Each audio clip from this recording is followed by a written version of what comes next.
and we're going to talk about social media, social networks. Continue the topic. We are building customer loyalty on social networks. How you build customer loyalty. Frida, Boisen. Yes. Hey, welcome. Ja, Hey, son. Hey. Tack. You can, take that place. Hello. Hi. Great presentation. Thanks very much. Yes, I love Costolo. And Dick Costolo, former CEO of Twitter, as you know by now, of course, after the presentation, a founder of several digital businesses, and a former improvisational comedian. Is it true? It's true. Tell me something about that. It's been a long time, though. It's been a very, very long time. Give it short. I'll tell you a funny story about it. So Steve Carell and I used to perform together at this improvisation studio in Chicago called Second City, and back in the 80s. And so I hadn't seen Steve for many, many years. And so after our IPO at the very end of 2013, I was invited to a fundraiser for a children's hospital, and Steve was the guest speaker there. And he and I saw each other after his speech, and he patted me on the back and said, "I'm sorry it didn't work out for you." So we both found our way back to each other through very, very different avenues. But comedian, that wasn't your first career, no? It was so I studied computer science in university, but when I graduated, I decided that I would just go try my hand at improvisation, and I moved to Chicago, and I told my parents, I'm not going to take any of my programming job offers. I'm going to go to Chicago and do theater. And there was silence on the other end of the phone, but I went anyway. That's personal life disruption happened. Yes. That's good. That's good in your personal sort of life business. Frida, head of digital and VP of Bonnier Tidskrift, Sweden's #1 digital leader and Sweden's super communicator, which is good. Social media expert, columnist, best-selling author, one of Sweden's most popular speakers, and representing MTV here. We represent the same company. Yes, I know. It's awesome. Hey, okay. Do you want to ask me about my early opera career? I used to be an actor as well, actually. Yes. Tell us. Yeah. So I'm thinking, how common is this? Is there a lot of social media executives most doing? Most people just don't talk about it. Yeah, they don't talk about it. Yeah. Can you give us a sample? Can you show us something about your opera past?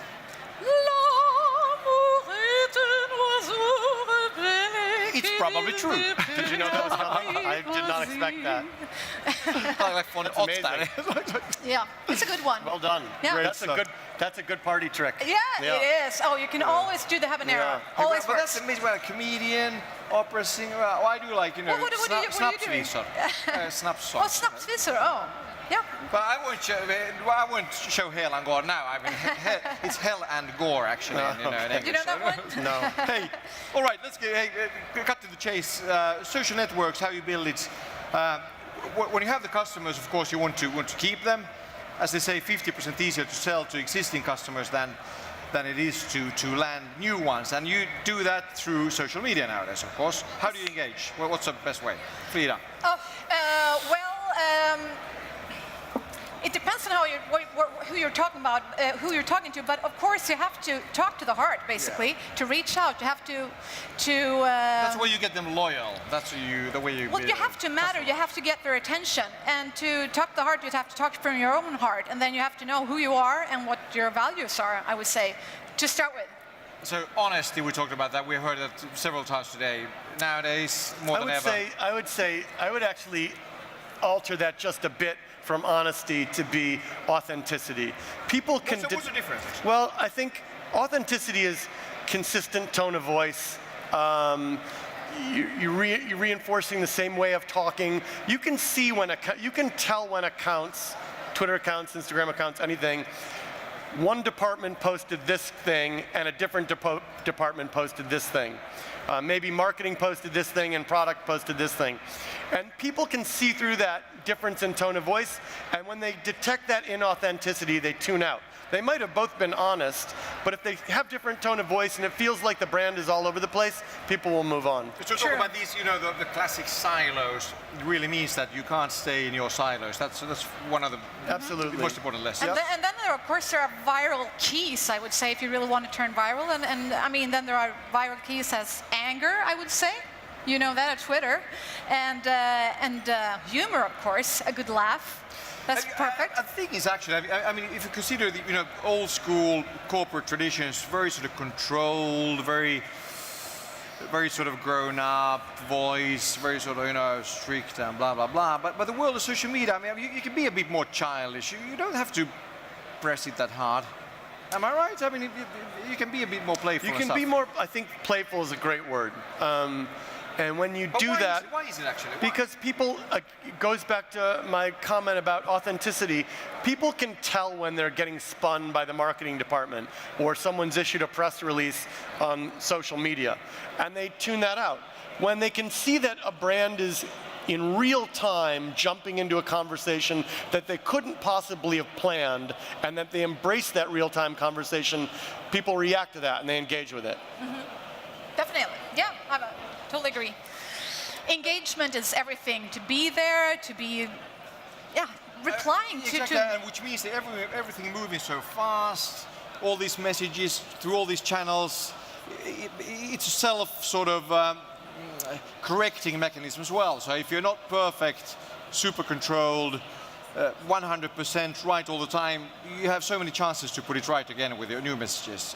Is that true? Or can you fail badly? I mean, sending a bit too playfully or a bit too, the humor wasn't right. How costful can it be to send in this sort of playful manner a social media message, which is not... Well, the only thing you can be sure of is that you will make mistakes on social media. We all do it all the time. And I think... I've never done that, but no, of course not you, but you're a professional in the other way than the rest of us. But the important thing is to say basically two things. Thank you if someone is giving you criticism, and I'm sorry. And then correct yourself, and then everybody will usually be happy again. And you have to react quickly. You have to do it fast. That too. Speed is a factor. Not well. I'll do it next week. Of course. That's not going to work. Trying to hide, I would say, is the worst. What's the time span actually? I mean, if something happens and you have to react through your social media channels, how fast should you do it? Immediate. Yeah, but what is immediate? Like 1 hour? No, I mean, as quickly as you can. 10 minutes. I think it's real time. Anything longer than, look, the longer I'll say it this way, the longer you wait, the more the conversation is and message is owned by somebody else or many other people. And you see that over and over and over again, and then it balloons, So the quicker you engage and the quicker you jump in, generally speaking, the better. Yeah, it's like popping the balloon. Yeah, but the big question, of course, is you have a huge company, something happens in the middle of the night or whatever.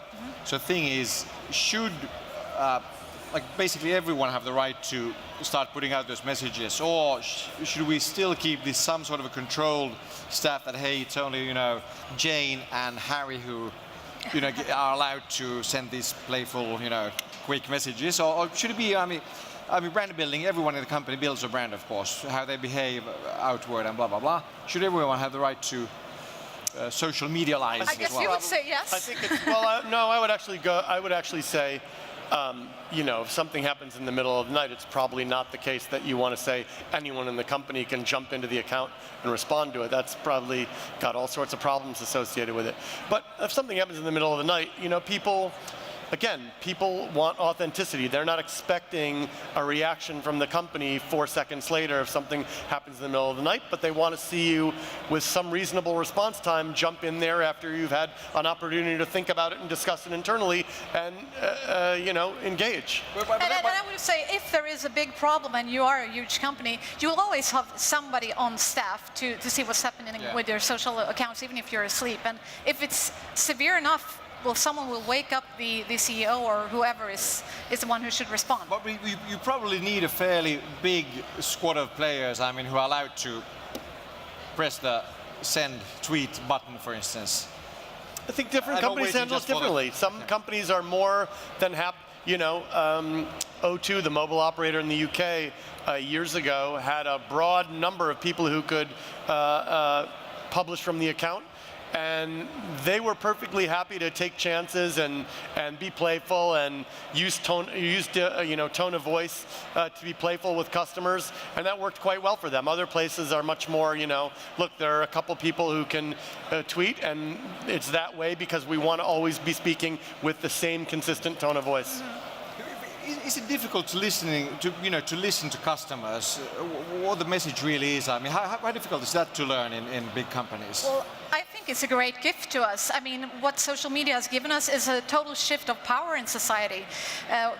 This is a much more efficient way of us being better at our job. And today, I mean, a couple of years ago, me being a publicist, if we made a mistake interviewing you and you called us and said, hey, you misquoted me, then I would say, oh, sure, we'll fix it. We'll put in a correction on page 58 in the bottom of the newspaper. Nobody would see it. Today, that would never work. My credibility would be lost momentarily. But you big companies, are they good at listening nowadays, in general? They're certainly getting better and better, and I think it's because a number of companies have shown repeatedly that it works. And by works, I mean it delivers ROI. T-Mobile in the US is an example I frequently cite of a CEO in a company that really get it. And they listen constantly on the platform. The CEO dives in himself and engages with customers, and that's resulted in reduced churn and increased customer acquisition and all those kinds of direct to the bottom line benefits for T-Mobile. Yeah. As that happens more and more, and of course it has over the years, you see additional CEOs and additional organizations jumping in. Tim Cook, an avid user now, Jeff Bezos now on Twitter as well, etc. Yep. Hey, we talk a lot about identifying and embracing active advocates.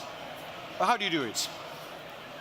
Embracing active advocates, who can, your best, most loyal customers and those who spread the word. And that's you can do it. And that's important. That's important. You do it by responding directly to them. You do it by retweeting them. You do it by adding them to conversations. Advocates love that, and that's true. Really important. That's the true. Well, being engaged with, they want to know that we just talked about the importance of listening. The importance of listening is that your customers want to know they were heard. When you can show them they were heard by engaging with them, again, replying to them, adding them to a conversation, retweeting them, whatever that may be, that's enormously satisfying to them as advocates, and they'll amplify that engagement all day long. But is that enough for a rewards program? Should you have something more concrete? Well, you can give them everything. You can give them the cover of a magazine or depending on what they like. But I would say this is the way to give them the greatest value they want. They want to be heard. And if you can give them more voice, that's the greatest gift, I would say. The best reward. Yeah, practice, I think that's, you I think that's ample tricks. Reward. Yeah, okay, all right. Hey, we're talking about your brand image over social media. And of course, you said that different people might, from their own silo, do it in a different way, perhaps even by using different social media. We talked about with Gary Vee a few minutes ago, acting on Snapchat the way you act on LinkedIn, it's not going to work. No. So, I mean, how do you build your it's difficult building a brand image in all these. LinkedIn doesn't have those bunny filters, little stars around your head. No. It's unfortunate.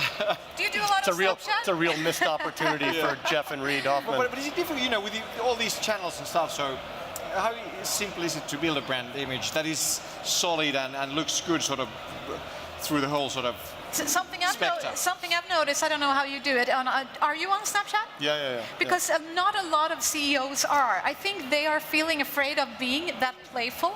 I don't mind having the bunny ears and playing around. I think that shows another side of you. But I don't know. What do you say that know more Silicon Valley CEOs than I do? Snapchat for me is a much more personal channel, so I don't use it. I never did use it as a CEO. I used it for engagement with my friends. So it's hard for me to say because my use of Snapchat has always been personal, and I think about it as a personal platform, not a brand platform. So I'm less an expert on that. I do agree with Gary that you can't have the exact same face in all of these platforms, but I'm not as I would say I'm not as convinced that you have to have 9 different faces. Yeah, okay. That the Snapchat face and the Instagram face and the, it's not like you need 9 different ways of expressing yourself. There are probably a couple. I see it more of like a house. You go into different rooms to discuss different topics. If we want to talk business, well, let's go on LinkedIn. Or if we want to discuss the NB Forum 2016, Twitter is the best place, of course. And if we just want to play around and go into the playroom, hey, join me on Snapchat. That's a great metaphor. Yeah. But hey, thank you very much, Frida and Dick. And yeah, we have to keep adapting, of course. The rate of change is like bang, bang, bang, bang, bang. So we have to do it, follow that sort of line. And social media is about being, of course, social. That's one of, am I right? That's one of the fundamentals. Right. We have to be social, talk, listen, blah, blah, blah. We love that, don't we? We're humans. Absolutely, Yes. that's why we do this work. One of the reasons being alive. Yeah, hey, and the thing is actually, if you wondered why this looks a bit sort of strange for this MTV live stage, is because the VIP party is about to begin, and that's why the music. So it's not for opera, it's not for comedy. I thought I was going to play the drums. Is that not what's going to happen? Hey, it's up to you. It's not my drum set. Whoever. Please show us. He might get mad. Frida, Nick, thank you very much. Hey, this is it from MTV Live Stage, and this is it from the Nordic Business Forum 2016 here for today.